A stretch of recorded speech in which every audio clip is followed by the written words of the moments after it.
Bueno, señores, vamos a entrar en contacto con Carlos Segura Foster, ex administrador del Banco Agrícola de la República Dominicana, dirigente del Partido de la Liberación Dominicana, miembro de su comité central y del equipo agropecuario. Buenas noches, don Carlos. Gracias por entrar, por permitirnos entrevistarlo, aunque sea por teléfono. Gracias, amiga. Buenas noches y buena suerte. Es Ay, un placer de gracias. verdad estar contigo. Muchísimas gracias. Me hubiese gustado presencial, pero te di explicaciones que me impiden hacerlo. Pero siénteme a tu lado porque la amistad que nos une, yo no necesito mirarte para verte porque te tengo grabada. Ay, tan lindo, gracias, qué bello. Don Carlos, nos gustaría conocer así de entrada su visión de la situación del sector agropecuario actualmente. Bueno, como de costumbre en el actual gobierno, ellos pintan un panorama como si el país estuviera siendo el país de Alicia y su maravilla, y es todo lo contrario. Lamentablemente, la agropecuaria en todos los sectores y subsectores hoy vive las mayores dificultades de toda la historia, y eso se advierte con las cifras que publican ellos mismos, que verbalmente mienten ofreciendo otras cifras, pero que la realidad le da en la cara, porque la realidad es que este país ha venido disminuyendo su producción, sus exportaciones, y solo aumentan las importaciones, lo que ha creado una situación de extrema dificultad para el sector productivo nacional, que repito, pasa hoy para las peores penurias de la historia. Y lo grave del caso es que si la política hubiese permitido que por lo menos los consumidores hoy estuvieran pagando precios razonables, bueno, uno tendría alguna satisfacción, pero es todo lo contrario.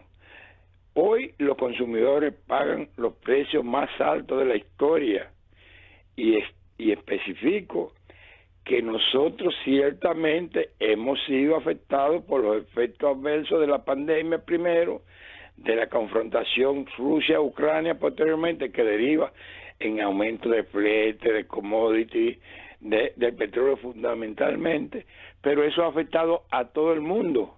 Y mientras el mundo ya con relación al 19 tiene sus precios ajustados, inclusive el año 2023 el conjunto de la humanidad redujo los precios de los alimentos 10.23, sin embargo nosotros seguimos aumentando.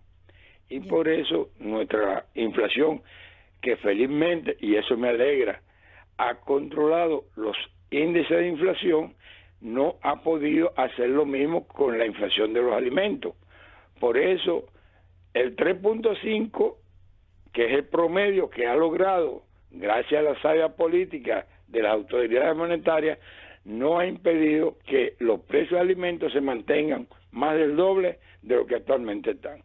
Acumulado, mientras la inflación acumulada del país es 26, de los alimentos es 37%. ¿Cómo va a ser? Así como usted lo oye. Y óyeme, el caso más grave es el caso del arroz, Ajá. porque desde niño, me imagino que a ti también te pasó lo mismo. Cuando mamá no cocinaba arroz, yo decía, mamá, ¿y usted no va a cocinar hoy? Ay, yo soy arrocera, El don dominicano que no Carlos, come me arroz es como encanta si el no arroz. hubiese comido. Bueno, pues mira, el arroz hoy en día cuesta un saco de 125 libras de superior A, que en el 2020 costaba 2.400 pesos, hoy cuesta 4.000 pesos. Eso significa un aumento acumulado del principal alimento de los dominicanos de un 67%. Pero lo más grave es que en el 2023 el país cerró con el inventario más bajo de los últimos 5 años. Y en noviembre, ese saco de arroz que he hecho referencia costaba 3.000 pesos. Es decir, 1.600 más de los 600 más de los 2.400, pero hoy en día cuesta 4.000. Es decir, que de noviembre del 23 a marzo del 2024 ha habido un aumento mes por mes de 250 pesos por saco de arroz superior A. Y eso tiene una situación de desesperación que la gente ha tenido que suspender la ingesta en la cantidad que normalmente comen los dominicanos. Sí.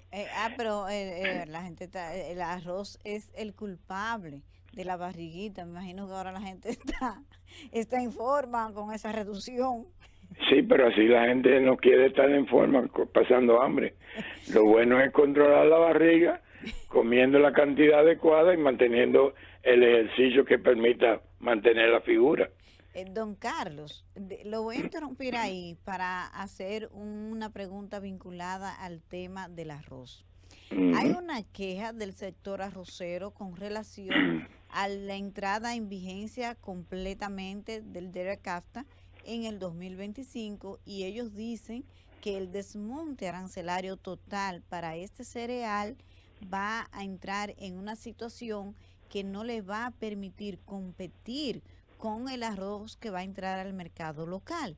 ¿Cuál es su visión de ese reto que tiene la República Dominicana, especialmente el sector arrocero? Oye, hay una situación que el gobierno tiene que enfrentarla con inteligencia. Pero déjame decirte que nuestro gobierno, como es costumbre en lo que son sus relaciones con otros gobiernos y con otros estamentos, sus relaciones internacionales son fatales. Mientras reclamaba a los países integrantes del DRCAT, que lo encabeza Estados Unidos y lo integran además los de Centroamérica, Panamá y nosotros que tenemos el acuerdo firmado desde el año 2001, nos comprometimos a ir desmontando los aranceles a partir en un porcentaje para que el último escalón se produjera a partir del año 2025. Cuando nosotros llevamos la preocupación válida de los productores, pero de los pequeños y medianos productores, los representantes de los otros países se rieron de nosotros, porque tú como periodista acuciosa debes recordarte que este gobierno en el 22 presentó un proyecto de ley liberando de los aranceles a 67 productos encabezados por el arroz. Ajá. Y el año pasado, el 23, sometió un proyecto de ley eliminando de arancel a todos los alimentos en situaciones que lo determinen las autoridades. Entonces, las autoridades de otros países dijeron, pero ¿y qué ridiculez ustedes traen a la mesa de discusión de que prorroguemos la no eliminación del arancel del arroz? Si ustedes están presentando en su país un proyecto de ley eliminando no solamente el arroz del DRCAT, sino cualquier arroz del mundo. Entonces, es una posición ridícula, porque nosotros hemos hecho inversiones, y ahí tengo que destacar un genetista contratado por el gobierno del PLD, encabezado por Danilo Medina, que creó variedades que han hecho que nuestra productividad pueda competir con otros países, siempre y cuando se utilicen las tecnologías adecuadas que la usan aquí, vamos a decirlo en términos numéricos, el 10% de los productores, pero que producen el 80% de la producción de arroz. El grave problema que tiene el país es una cantidad de cerca de 30.000 pequeños y medianos productores que no obtienen la misma productividad de esos grandes y por tanto su rentabilidad se ve reducida. En vez de estar gestionando un arancel que no le cuesta absolutamente nada, si lo comparamos con el costo de producción, el gobierno y los gobiernos que vengan, yo espero que sea el de Rescate RD y que lo encabece el PLD con Abel, piense en políticas que permitan reducir el costo de producción con ayudas directas a los pequeños y medianos para que, reduciendo el costo de producción, su productividad le permita la rentabilidad adecuada que le permita solventar sus compromisos y tener la ganancia que amerita cualquier ser humano que se esfuerza por producir dinero para mejorar sus condiciones materiales de existencia. Ya. Vamos a decir que si todos los productores lograran la eficiencia del 10% que nosotros tenemos entre los grandes, pues nuestro país estaría compitiendo de igual a igual y con algunos países con ventaja. Pero aquí la mayoría de los productores tienen menos de 100 tareas y de esos menos de 100 tareas, una gran parte menos de 50. Estamos hablando de 3 hectáreas. Entonces es una cuestión del costo de producción por escala. Mientras más grande, más tecnología, mayor productividad y menos costo. Ya. Ahí es donde nosotros tenemos que trabajar, no en los aranceles, porque de hecho nuestro país le quitó los aranceles hasta el azúcar. Recuérdate que se eliminó el arancel para 67 productos, contrariando las reglas de oro que rige a un país. Y lo que hicieron esos 67 productos es que 66 de ellos aumentaron el precio. Solamente uno redujo su precio y fue el ajo. Ay, Dios mío. Bueno. Ahora, don Carlos, me gustaría conocer su visión de cómo va el Banco Agrícola. Hemos visto una política agresiva al inicio de este gobierno de entregar préstamos a tasa cero. Eso es, vamos a decir, sostenible, y ahora vemos una tasa máxima de un 8%. ¿Cómo usted evalúa la política que ha desarrollado el Banco Agrícola para fortalecer o para apoyar al sector agropecuario? Como ha sido política generalizada de las instituciones de este gobierno que ha perjudicado todo.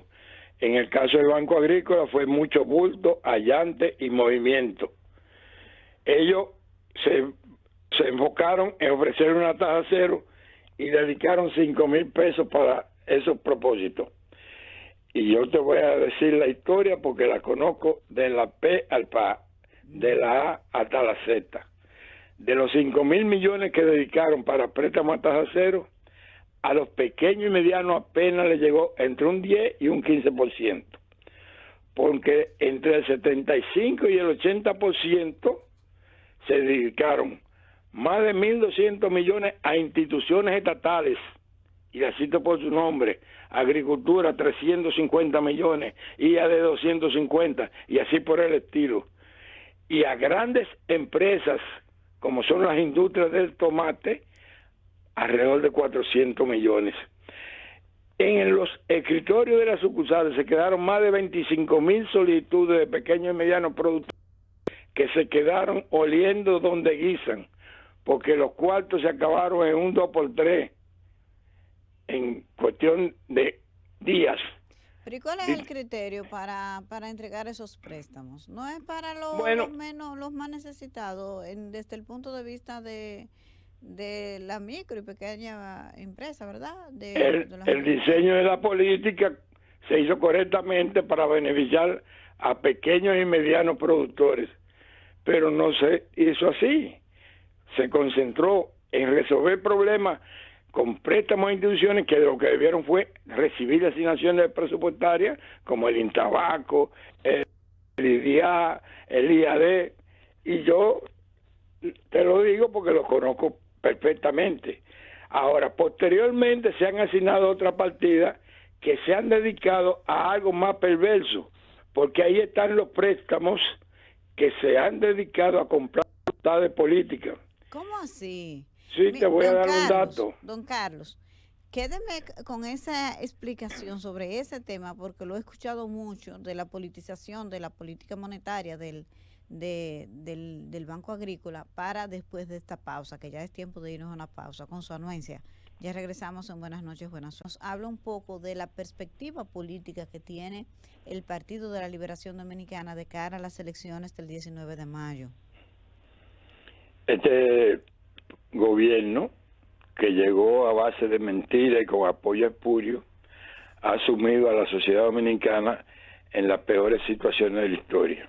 Como estamos hablando de la agropecuaria, yo te puedo repetir que hoy el país produce menos, se importa más, los alimentos llegan más caros a los consumidores.